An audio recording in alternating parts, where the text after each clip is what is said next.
Welcome back to our channel Guhapriya Kumar's podcast. இன்னையோட story பார்க்கலாமா? இன்னைக்கு நம்ம பார்க்க போகிற story Jack and the been stock.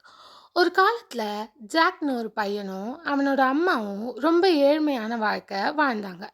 அவங்களுக்கு ஒரே ஒரு பசு தான் இருந்துச்சு. ஒரு நாள் வீட்டில் பணம் இல்லாததுனால ஜாக்கோட அம்மா அந்த பசுவை மார்க்கெட்டுக்கு போய் வித்துட்டு வான்னு ஜாக் கிட்ட சொன்னாங்க. ஜாக் பசுவை கூட்டிட்டு மார்க்கெட்டுக்கு போயிட்டு இருந்தான். வழியில் ஒரு மர்மமான ஆள் அவனை சந்திச்சான். அந்த ஆள் சொன்னா, உன் பசுக்கு பதிலாக நான் உனக்கு 5 மேஜிக் பீன்ஸ் கொடுக்குறேன். ஜாக் அந்த பீன்ஸை மேஜிக்கல்னு நம்பி பசுவை கொடுத்துட்டு பீன்ஸ் வாங்கிட்டான். வீட்டுக்கு வந்து நடந்ததை சொன்னபோது அவங்க அம்மா ரொம்ப கோவப்பட்டாங்க. பசுவை கொடுத்துட்டு சில பீன்ஸ் வாங்கிட்டு வந்துட்டியா அப்படின்னு அவனை ரொம்ப கத்திட்டாங்க. அந்த பீன்ஸை அவன் கையில இருந்து பிடுங்கி ஜன்னல் வழியா வெளியில வீசிட்டாங்க. ஜாக் ரொம்ப சோகமா இருந்து சாப்பிடாம தூங்கிட்டான். மறுநாள் காலையில எழுந்து பார்த்தா ஒரு பெரிய ஆச்சரியம் காத்துக்கிட்டு இருந்துச்சு. அந்த பீன்ஸ் விழுந்த இடத்துல இருந்து வானத்தை தொடுற அளவுக்கு ஒரு பெரிய பீன் ஸ்டாக் வளர்ந்திருந்தது.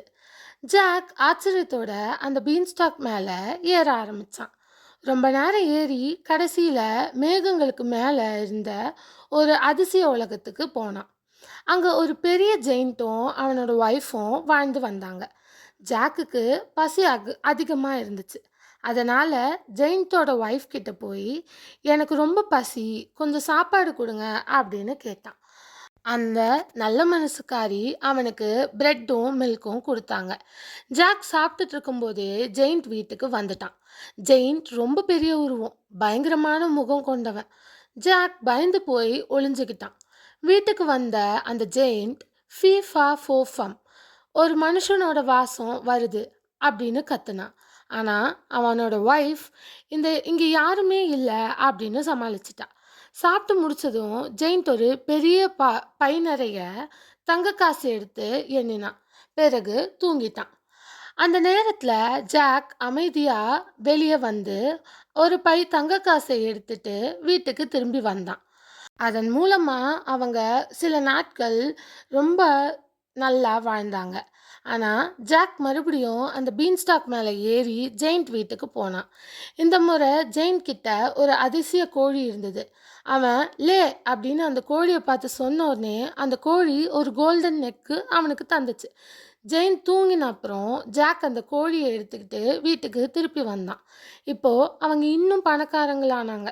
சில நாட்கள் கழிச்சு ஜாக் 3வது வாட்டி திருப்பி ஜெயின்ட்ட பார்க்கறதுக்கு மேலே போனான். இந்த முறை ஜெயின் கிட்ட ஒரு மேஜிக் ஹார்ப் இருந்தது. அந்த ஹார்ப் தானாகவே அழகான இசையும் பாட்டும் பாடிட்டே இருந்துச்சு. ஜெயின் தூங்கும்போது ஜாக் அந்த ஹார்ப்பை எடுத்துக்கிட்டு போகணும்னு முயற்சி பண்ணான். அந்த ஹார்ப் திடீர்னு ஹெல்ப் மாஸ்டர், ஒரு பையனை திருடிட்டான் அப்படின்னு கத்துச்சு.